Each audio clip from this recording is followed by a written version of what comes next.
belum pertengahan tahun depan. Ya silpa jadinya Pak anggarannya. Kalau Bapak masukkan di pertengahan tahun mereka bisa melaksanakannya di perubahan Pak sehingga nggak bisa membangun jalan Pak kalau begitu. Loh Bu, kalau dananya kan masih banyak, dia bisa pakai yang sisa itu dulu kalau pakai. Sedikit Pak 3 triliun Pak. Jadi katanya. dibanding sama yang lain-lain.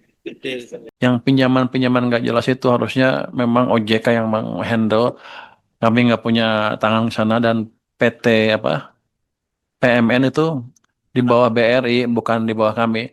Tapi nggak apa-apa. Nanti kami panggil BRI-nya sama PMN-nya suruh menjelaskan apa yang terjadi, kenapa di reorder lagi perusahaan-perusahaan sehingga banyak tukang pinjam yang nggak jelas itu. Kita beresin tuh Bu. Iya Bu. Ya, rakyatnya mesti hati-hati kalau kalau ngutang juga Bu. Tapi kita akan panggil mereka apa yang terjadi dan gimana cara memperbaikinya. Untuk Kaltim anggaran turun. Oh, cuman segini. Cuman itu bukan alasan juga untuk buat nggak bisa bangun negaranya lagi. Daerahnya sekarang. Kalau kita lihat silpanya masih September ya. Masih ada 4,7 triliun. Hitungan saya biasanya sepanjang dari September ke Desember biasanya paling mereka bisa ambil separuh, habisin separuh. Jadi masih cukup untuk membantu. Cuman gitu, ini di apa di dana bagasi ya? DBH. TBH. Kalau yang DAU yang segala macam rasanya mereka udah di-adjust, Anda tanya lagi ke sana. Tapi nanti dengan berjalannya anggaran ini kan 2026 kan, Anda kelihatan. Nah, Mereka provinsi tidak berani memasukkan dalam rencana kerja tahun 2026 Pak. Dikarenakan khawatir uangnya ini tidak dicairkan sebelum November mereka ketok palu Pak.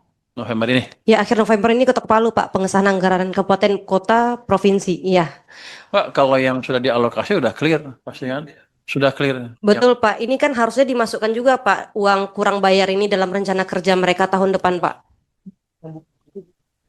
Jadi kalau dana kurang bayar itu DBH itu akan disesuaikan dengan kondisi keuangan negara secara keseluruhan. Tapi pada dasarnya nggak akan hilang itu. Tapi gini, kalau pertengahan tahun depan clear, sebelum pertengahan tahun depan Ya silpa jadinya Pak anggarannya. Kalau Bapak masukkan di pertengahan tahun mereka bisa melaksanakannya di perubahan Pak sehingga nggak bisa membangun jalan Pak kalau begitu. Loh Bu, kalau dananya kan masih banyak, dia bisa pakai yang sisa itu dulu kalau pakai. Sedikit Pak 3 triliun Pak.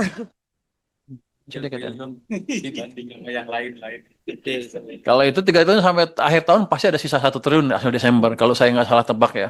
Karena statistiknya begitu, pemerintah pusat juga begitu, daerah juga begitu. Dari situ ke sana separuh nggak bisa dihabisin. Jadi yang itu dihabisin aja dulu.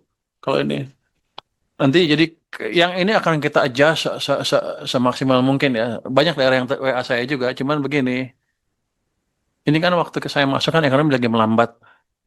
Karena melambat, pendapatan pajak juga kurang kan turun. Jadi semuanya direm ke bawah. Jadi kasih waktu sedikit 6 bulan ke depan sampai triwulan pertama udah kelihatan kan. April udah kelihatan lebih jelas lah kita bisa diskusikan. Nanti di situ kita adjust. Karena kan anggaran negara ini kan anggaran negara bukan anggaran daerah saja. Jadi saya juga dilihat sedang dilihat tuh sama analis domestik sama asing. Situ Menteri Keuangannya menembus 3% defisit ke PDB-nya enggak. Kalau sekarang saya tembus di situ, saya jelek. Tapi nanti kalau tumbuhnya ada 6,5-7%, ruang itu terbuka lebar. Tapi kalau udah 6,5-7%, ya kita nggak perlu ngutang lagi kali. Utangnya akan kecil karena income-nya juga akan naik. Download Tribun X sekarang. Menghadirkan lokal menjadi Indonesia.